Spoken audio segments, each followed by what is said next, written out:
ನೆನ್ನೆ ಸಂಜೆಯಿಂದ Maurya full cranky ಆಗಿದ್ದಾನೆ. ಅವ್ನು ರಾತ್ರಿ ಮಲಗೋವರೆಗೂ ಹೀಗೆ ಮಾಡಿದ್ದಾನೆ. ನನಗೂ ವಿಶ್ವಂಗೂ ಫುಲ್ ಎಕ್ಸಾಸ್ಟ್ ಆಗಿಬಿಟ್ಟಿತ್ತು. ನೈಟ್ ಮಲಗಬೇಕಾದ್ರೆ ಸ್ವಲ್ಪ ಲೈಟಾಗಿ ಇದೆ, ಯಾಕೆ ಹಿಂಗೆಲ್ಲ ಮಾಡ್ತಾನೆ ಇವನು, ಹೆಂಗಪ್ಪ ಚೇಂಜಸ್ ಮಾಡೋದು ಅಂಥೇಳಿ ಡಿಸ್ಕಷನ್ ಸ್ಟಾರ್ಟ್ ಆಗಿ ಅದು ಒಂಥರ ಫುಲ್ ಆರ್ಗ್ಯುಮೆಂಟಿಗೆ ಟರ್ನ್ ಆಗೋಯ್ತು.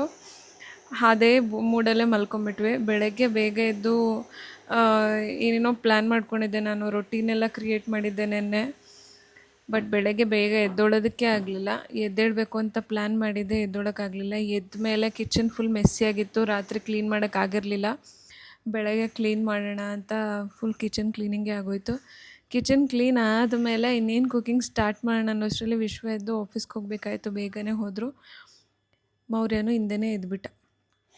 ಅವ್ರ ಅಪ್ಪ ಆಫೀಸ್ಗೆ ಹೋಗ್ತಾ ಇದ್ದಾರೆ ಅಂತೇಳಿ ಫುಲ್ಲು ಕ್ರ್ಯಾಂಕಿ. ಮತ್ತೆ ಬೆಳಗ್ಗೆನೇ ಹತ್ಕೊಂಡು ಹಠ ಮಾಡಿಕೊಂಡು ಕೂತ್ಕೊಂಡ್ಬಿಟ್ಟಿದ್ದಾನೆ. ನನಗಂತೂ ಸಾಕಾಯಿತು ನೋಡಿ ನೋಡಿ. ಸಿಟ್ಟು ಬಂದು ಚೆನ್ನಾಗಿ ಕಿರ್ಚಾಡ್ಬಿಟ್ಟಿದ್ದೀನಿ ಅವನ ಮೇಲೆ. ಅದು ಒಂಥರ ಆಮೇಲೆ ಗಿಲ್ಟಿ ಫೀಲ್ ಆಗುತ್ತೆ. ಕಿರ್ಚಾಡ್ಬಿಡ್ತೀವಿ, ಆಮೇಲೆ ಗಿಲ್ಟಿ ಫೀಲ್ ಆಗುತ್ತೆ. ಐ ಆಮ್ ಜಸ್ಟ್ ಟಯರ್ಡ್ ಅಂತ ಅನ್ನಿಸ್ತಿದೆ ನನಗೆ. Not because I hate motherhood ಅಂತ ಅಲ್ಲ, ಬಟ್ ನನಗೆ ಅದು ಸ್ಪೇಸ್ ಸಿಗ್ತಾಯಿಲ್ಲ. ನನಗೆ ಸ್ವಲ್ಪ ಟೈಮ್ ಆದರೂ ಬೇಕು ಡೈಲಿ ಅಂತ ಅನಿಸುತ್ತೆ. ಬಟ್ ಬೆಳಗ್ಗೆಯಿಂದ ರಾತ್ರಿ ಮಲಗೋ ತನಕ ಮೌರ್ಯನ ಜೊತೆನೇ ಇರಬೇಕು, ಅದೇ ಕ್ರ್ಯಾಂಕಿನೆಸ್. ನಾನು ತುಂಬ ಕಾಮಾಗಿದ್ದು ಅವನ್ನ ಹ್ಯಾಂಡಲ್ ಮಾಡೋಕ್ಕೆ ತುಂಬ ಸರ್ತಿ ಟ್ರೈ ಮಾಡ್ತೀನಿ. ಬಟ್ ಲಿಮಿಟ್ ಕ್ರಾಸ್ ಆದರೆ ನನಗೆ ತಡ್ಕೊಳಕ್ಕಾಗಲ್ಲ.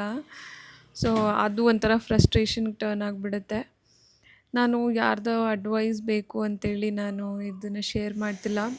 ಮೇ ಬಿ ಬೇರೆ ಯಾರ್ದೋ ಇದೇ ರೀತಿ ದಿನ ಆಗಿರ್ಬೋದಲ್ಲ, ನಿಮ್ಮಲ್ಲಿ ಯಾರ್ದಾದ್ರೂ ಒಬ್ರದ್ದು. So you are not a bad mom, you are just tired. Bye.